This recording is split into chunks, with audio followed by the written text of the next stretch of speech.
Bonjour mesdames et messieurs, bienvenue à ce nouveau numéro de débrief. Aujourd'hui, nous allons parler entrepreneuriat. Une question se pose. Comment transformer le secteur informel en un véritable levier de croissance?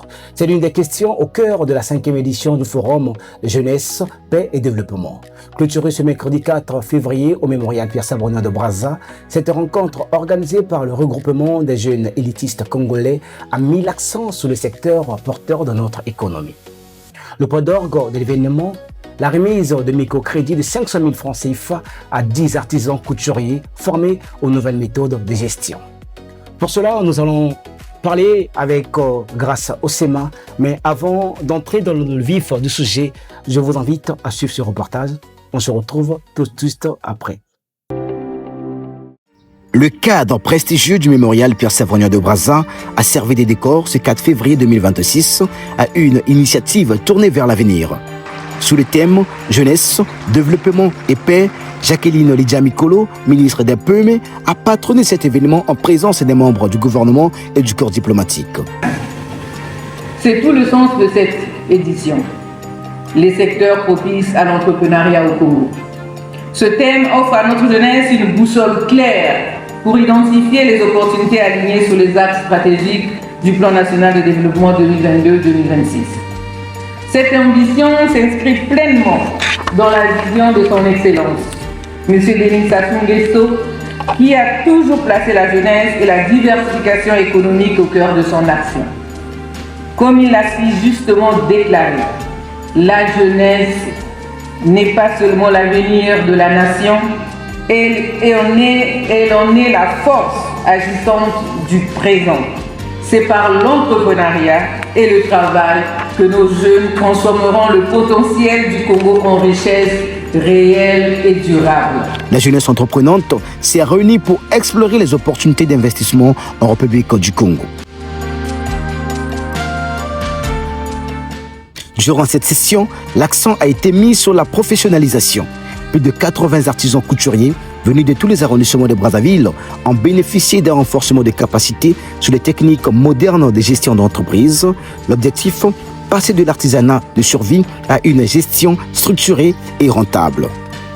Chers jeunes, c'est avec honneur et une joie profonde que je prends la parole aujourd'hui à l'ouverture de la 5e édition du Forum Jeunesse, Paix et Développement.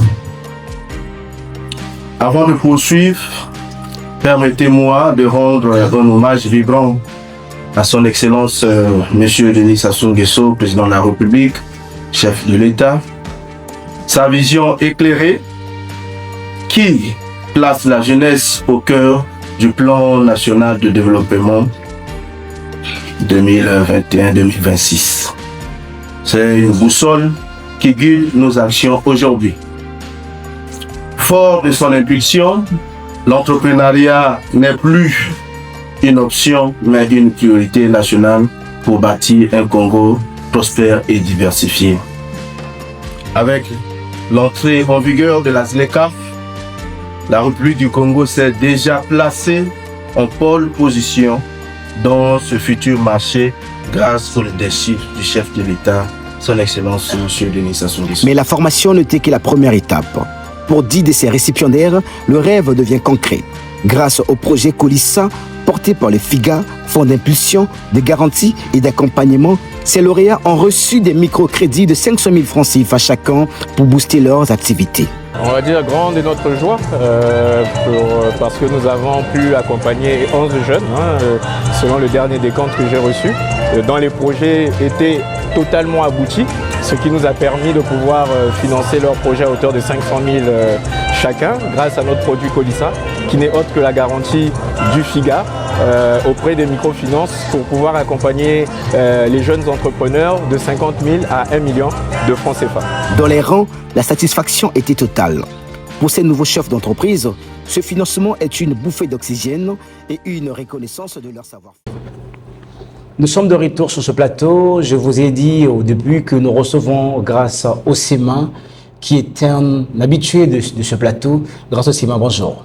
Bonjour Alain Ferril, je dois vous avouer que ça a toujours été un grand plaisir pour moi d'être l'invité d'un grand présentateur que vous êtes.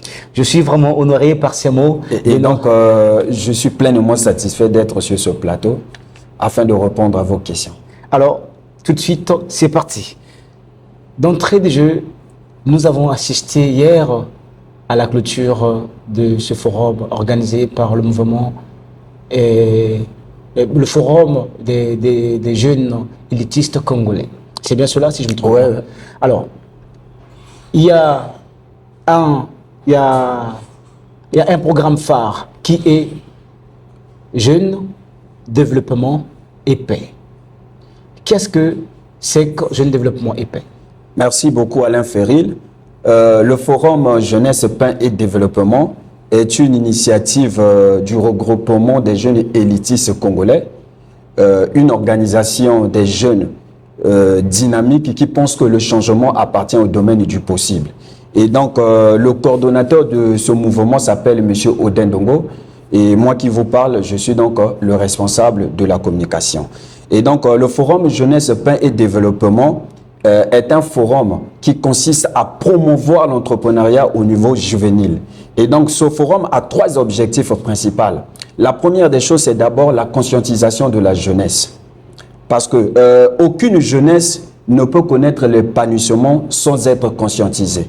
Les gens disent que la jeunesse est l'espoir d'aujourd'hui, l'avenir de demain. Alors, la question c'est de savoir, peut-on parler de l'avenir de demain à une jeunesse qui se livre dans le banditisme? Peut-on parler de l'avenir de demain à une jeunesse qui se livre dans l'alcoolisme? Peut-on parler à une jeunesse l'avenir de demain? Peut-on parler de l'avenir de demain à une jeunesse qui se livre dans le traquenard de la violence? Je ne pense pas. Et donc, voilà pourquoi nous avons parlé de... j'ai parlé tout à l'heure de la conscientisation. Et donc, la première objectif, c'est d'abord de conscientiser la jeunesse. Voilà pourquoi vous allez voir, nous, dans le terme, nous avons émis le mot paix. Donc, il s'agit là d'abord, premièrement, de conscientiser cette jeunesse, de leur montrer leurs responsabilités. Et donc, la deuxième des choses, c'est le volet formation. Parce que dans la vie, les diplômes, c'est bon, mais la formation est toujours mieux. Et donc, la formation fera en sorte que chaque jeune puisse avoir un métier.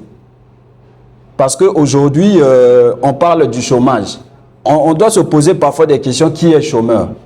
Le diplômé n'est pas un chômeur. Le chômeur, c'est celui-là qui a un métier, mais qui ne travaille pas. C'est celui-là qu'on peut appeler par chômeur. Même un illettré, quelqu'un qui n'a jamais été à l'école, s'il a un métier et qu'il est à la maison, c'est lui-là qu'on peut appeler par un chômeur. Et vous voyez déjà. Et donc, le troisième volet, c'est l'entrepreneuriat.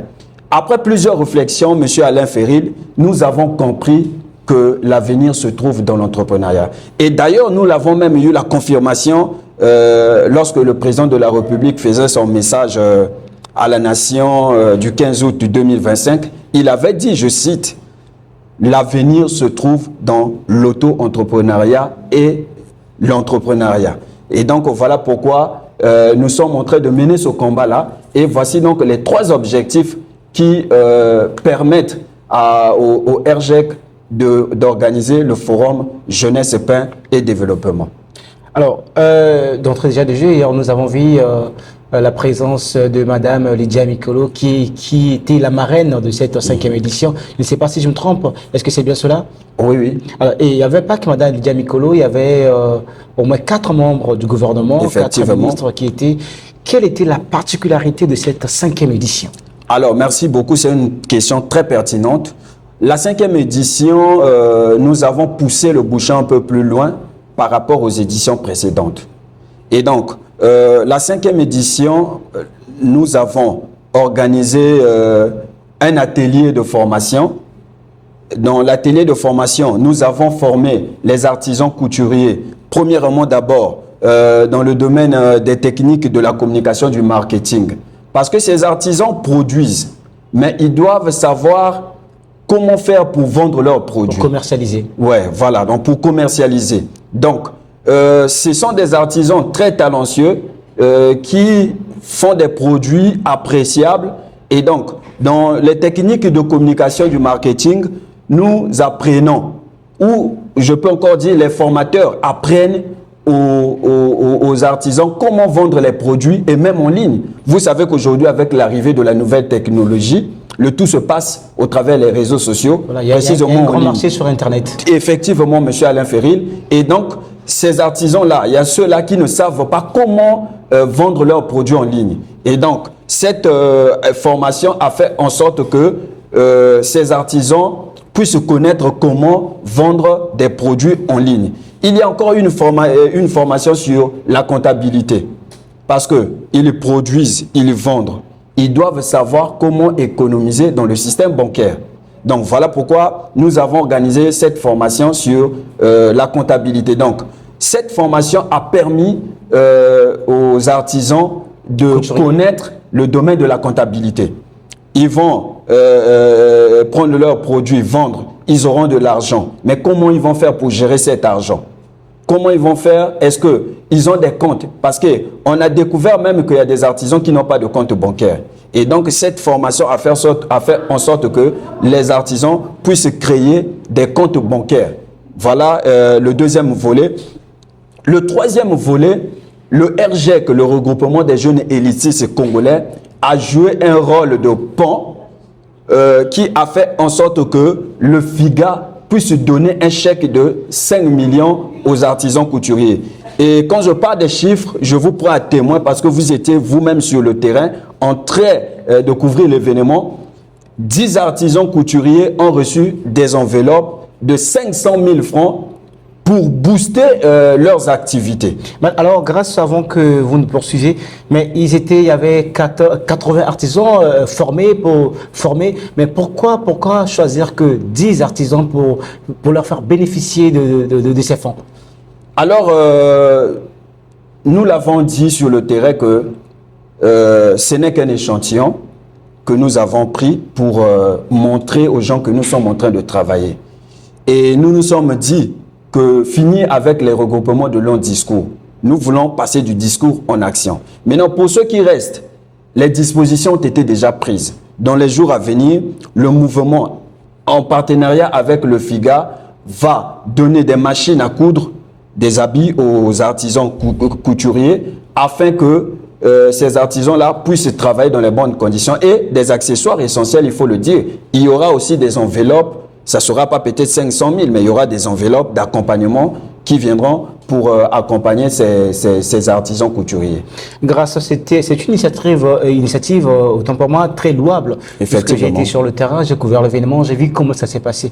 Mais vous savez, dans certaines organisations, une fois que ceux qui ont reçu les prix devant le public sont bénéficiés, une fois qu'ils partent, mais ceux qui restent déplorent parfois qu'après, il n'y a pas de suivi, après ce qui leur a été promis ne sont pas réalisés. Est-ce que ce ne serait pas le cas cette fois-ci? Alors, ce ne sera pas le cas, parce qu'avant, ce n'était pas le cas. Est-ce que ce ne sera pas le cas avec votre mouvement? Alors, M. Alain Ferril, nous sommes un mouvement bien organisé. Nous avons à la tête de notre mouvement M. Odin Ndongo, un monsieur responsable, un monsieur qui a une diplomatie agissante. Vous l'avez constaté vous-même, la présence des autorités, des ministres et des membres du gouvernement qui étaient là sur le terrain pour prendre part à cet événement. Donc, je ne vois pas d'inconvénient sur ce problème-là, puisque nous avons une base de données. Nous avons recensé ces artisans couturiers et nous avons créé même un groupe WhatsApp où nous sommes à tout moment en communication avec ces artisans couturiers. Et moi, je pense que sur ce point-là, il n'y aura pas de problème. Et donc, dans les jours à venir, ceux qui n'ont pas reçu les chèques de 500 000 francs, les enveloppes de 500 000 francs, auront des machines à coudre des habits, des accessoires essentiels et des enveloppes, même si je l'ai dit tout à l'heure, ça ne sera pas 500 000, mais des enveloppes essentielles pour que ces jeunes artisans puissent aller de l'avant. Le Congo n'est pas que Brazzaville. Pourquoi avoir seulement choisi Brazzaville? Voilà, je dois déjà vous rappeler, nous sommes à la 5e édition. Je vous informe que nous avons travaillé dans plusieurs départements du Congo. Mais cette fois-ci, nous avons misé sur le Congo-Brazzaville. Je vais vous expliquer. À la 4e édition, nous avons organisé un atelier de formation à Pointe-Noire. qui a fait en sorte que nous avons les images. À la fin, je pourrais vous donner les images pour mettre, afin de permettre peut-être aux téléspectateurs ou bien aux gens qui vont demander, qui vont suivre l'émission pour dire que ce qu'il dit n'est pas vrai ou comment. On va leur donner les images. On a organisé un atelier de formation à Pointe-Noire. Des jeunes ont reçu des chèques. Voilà, à Pointe-Noire, nous l'avons organisé. À Dolisie, nous l'avons organisé. À Tikapika, nous l'avons organisé. À Oyo, nous l'avons organisé. Nous sommes à la 5e édition. Depuis la première édition, nous sommes en train de faire la ronde des départements. Et ce n'est pas la fin, ce n'est que le début du commencement de toutes choses. Et je pense que s'il y a des départements qui n'ont pas encore bénéficié de ces enveloppes, ou de l'accompagnement du FIGA au travers le RGEC, le pont du RGEC, je pense que dans les années à venir, on va miser aussi sur d'autres départements pour promouvoir le développement de la jeunesse. Est-ce que la prochaine destination est déjà connue? Bon, nous sortons fraîchement de la 5e édition. Et dans les jours à venir, le coordonnateur du mouvement, M. Oden Ndongo, va convoquer une réunion avec son bureau. Et puis déjà pour réfléchir où se tiendra la 6e édition.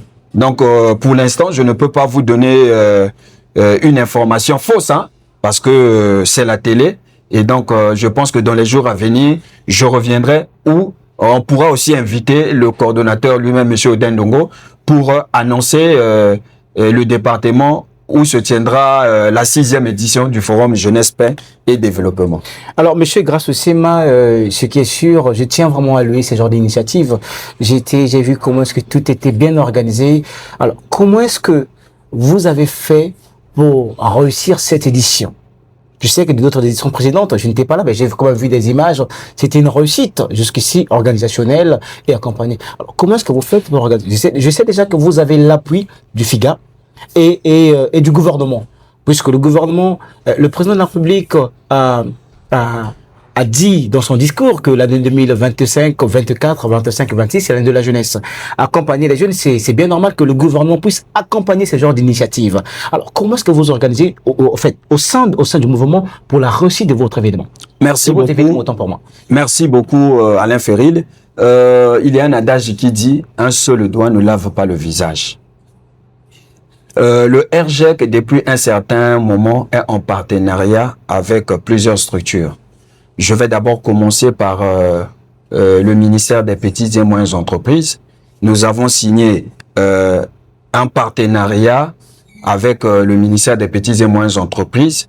Et donc, à chaque fois que nous organisons des éditions, nous avons l'accompagnement du ministère des Petites et Moyennes Entreprises au travers le bain de Madame la ministre Jacqueline Oulidia Mikolo, qui aujourd'hui, je peux dire même plus de 2 ans, elle est toujours la marraine des éditions du Forum Jeunesse, Paix et Développement. Nous sommes en partenariat avec le mémorial Pierre Savonian de Brazza. Nous sommes en partenariat avec plusieurs banques qui se trouvent à Brazzaville et tant comme ailleurs, qui nous accompagnent.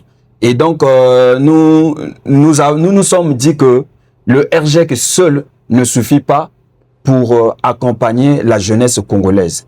Et donc aujourd'hui, nous avons des partenaires qui nous accompagnent. Et j'en profite aussi au travers de cette émission pour dire un grand merci à nos partenaires qui nous accompagnent toujours. Et donc, c'est une très bonne chose et nous sommes très contents, très satisfaits de cette allure-là que nous travaillons avec nos partenaires. Alors, grâce au CEMA, une question, ça c'était pas mentionné, mais vu en tête. Oui. Pourquoi avoir choisi les couturiers? Est-ce que il y avait un problème que vous avez détecté, que vous avez bien voulu remédier à cela? Alors, merci beaucoup. Je dois vous préciser que depuis la première édition, nous sommes en train de toucher domaine par domaine. Autrefois, nous avons travaillé avec des jeunes entrepreneurs qui sont dans d'autres domaines. Et cette année, nous avons dit, depuis que nous avons commencé, nous n'avons pas encore touché les couturiers. Et cette fois-ci, nous devons faire un effort d'essayer là de travailler avec les couturiers. Et peut-être que l'année prochaine, on va encore changer d'autres domaines. Peut-être qu'on va travailler avec des jeunes qui sont dans le domaine de l'agriculture, des agriculteurs.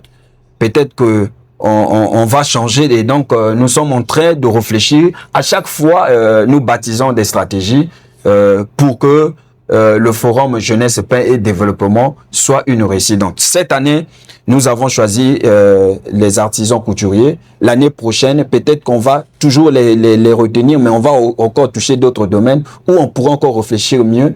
Et donc ça a commencé avec des jeunes qui sont dans d'autres domaines. Et je dois vous informer que l'édition, la 3e édition, nous avons reçu des jeunes qui sont, par exemple, à la fabrication des savons, des savons liquides, voilà.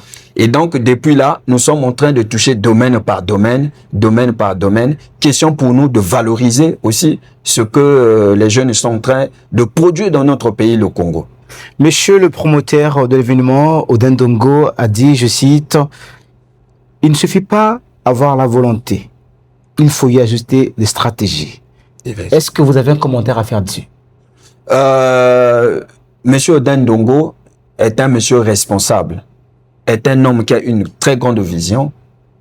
La preuve en est, à chaque fois que nous organisons les éditions, nous constatons toujours qu'il y a du changement. Nous ne faisons pas le surplace. Donc, lorsqu'il parle, dans ses propos, nous constatons qu'il y a la sagesse et l'intelligence. Et donc, ce que je peux dire, c'est que la jeunesse doit aujourd'hui comprendre que le RGEC à sa tête à un monsieur qui comprend mieux le souci ou encore les besoins de la jeunesse congolaise. Et ces jeunes-là doivent rentrer dans la vision de monsieur Oden Ndongo au travers le mouvement, le RGEC, le regroupement des jeunes élitistes congolais, pour que ces jeunes bénéficient comme les autres. Tout à l'heure, je disais que vous étiez le jour de l'événement. Vous avez vu vous-même, vous avez les images ici au niveau de la chaîne Avenir TV, où les jeunes ont reçu des chèques. Parce que aujourd'hui, lorsqu'on parle de ces choses, les gens pensent que c'est du mensonge, et ils viennent pour flatter la jeunesse, ils viennent parce que nous sommes en période des élections présidentielles, après ils vont faire des discours politiques, voilà, nous avons accompagné la jeunesse. N'est-il pas une raison? Je dis c'est faux. Puisque lorsqu'on avait commencé à la première édition, est-ce qu'on était en période des élections? Lorsque nous avons fait la 2e édition, est-ce qu'on était en période des élections? Lorsque nous avons fait la 3e, la 4e édition, où nous avons accompagné des jeunes, est-ce qu'on était à la période des élections? Donc pour moi, je pense que ça, c'est un faux débat. C'est des gens qui ne pensent pas bien, mais moi, je pense que nous, l'objectif, ce n'est pas les élections présidentielles. Nous sommes en train d'accompagner les jeunes dans le domaine de l'entrepreneuriat. Et donc, loin de nous un discours politique pour dire que nous l'avons fait pour permettre aux jeunes de venir soutenir les élections, ou bien pour dire aux jeunes, voilà, nous avons les élections qui arrivent, on a octroyé des sommes d'argent, des chèques aux jeunes, voilà, il faut voter. Non, loin de nous ces choses. Ça a tombé en période des élections, ce n'est qu'une coïncidence. Et donc, il ne s'agit pas de la politique, mais il s'agit là de l'entrepreneuriat. De l'entrepreneuriat. Il ne s'agit pas de la politique, il s'agit de l'entrepreneuriat. Nous allons lentement et sûrement vers de nos assises. Une dernière question, une avant-dernière question, monsieur, grâce au CEMA. Madame Jacqueline Lydia Mikolo, dans son allocution, a dit ceci. La jeunesse, il faut investir dans le capital humain. Le capital humain. Alors, comment est-ce que vous avez perçu cette interpellation? Alors, pour moi, je pense que Madame la ministre Jacqueline Lydia Mikolo a totalement raison. Parce que aujourd'hui, beaucoup de jeunes pensent que pour réussir dans la vie, il faut seulement travailler à la fonction publique. Voilà pourquoi vous allez voir que dans notre pays, le Congo, il y a des jeunes qui ne veulent pas entreprendre, qui ne veulent pas investir dans le capital humain, qui pensent que la réussite se trouve seulement dans la fonction publique. Je vous ai pris l'exemple tout à l'heure du président de la République, qui dans son message à la nation, il disait à la population ainsi que aux membres du gouvernement que l'avenir se trouve dans l'auto-emploi et l'entrepreneuriat. Et donc, pour moi, je pense que c'est un message fort que Madame la ministre lance à la jeunesse congolaise. Et ce que nous devons faire, c'est d'être conscient, de ce que Madame la ministre est en train de nous dire, et c'est de s'engager pleinement. Comme on dit, le changement commence par l'engagement. Et voilà, donc, pour moi, je pense que c'est un discours qui est positif. Ce discours va faire en sorte que la jeunesse puisse aller de l'avant. Je parle bien, quand je parle de la jeunesse, je parle d'une jeunesse qui pense autrement. Je disais tout à l'heure, est-ce qu'on peut parler de l'avenir de demain à une jeunesse qui se livre dans le traquenard de la violence? Je ne pense pas. Et donc, nous avons besoin d'une jeunesse responsable, d'une jeunesse dynamique, d'une jeunesse consciente, d'une jeunesse engagée. Parce qu'aujourd'hui, que les gens veulent ou pas, moi j'ai toujours dit que le président Denis Sassou Nguesso n'est pas éternel. Mais ce qu'il a fait pour notre pays, le Congo, sera éternel. Et donc, la vie, c'est une rotation. Aujourd'hui, il est au pouvoir. Peu importe le nombre des années, il finira par partir. Mais quelle sera la réaction de l'avenir de demain? La jeunesse d'aujourd'hui, qui demain prendra le relais? Comment vont se comporter? Comment cette jeunesse va-t-elle prendre leurs responsabilités en main? Parce que, comme on dit, à chaque saison, il y a une nouvelle génération. Et donc, pour moi, je pense que il y a des signes qui ne se trompent jamais. L'avenir est là devant nous. Nous devons être conscients de notre responsabilité pour que demain, nous produisons des résultats positifs et non négatifs. Alors, Monsieur Grasso Sima, qu'est-ce que nous n'avons pas évoqué par rapport à cet événement que vous pouvez le dire maintenant devant nos caméras? Qu'est-ce qu'on n'a pas dit? Bon, déjà, il faut dire que on ne peut pas tout dire. On ne peut pas tout dire pendant peut-être 20 à 15 minutes, on ne peut pas tout dire. Mais ce que nous avons dit est quand même l'essentiel.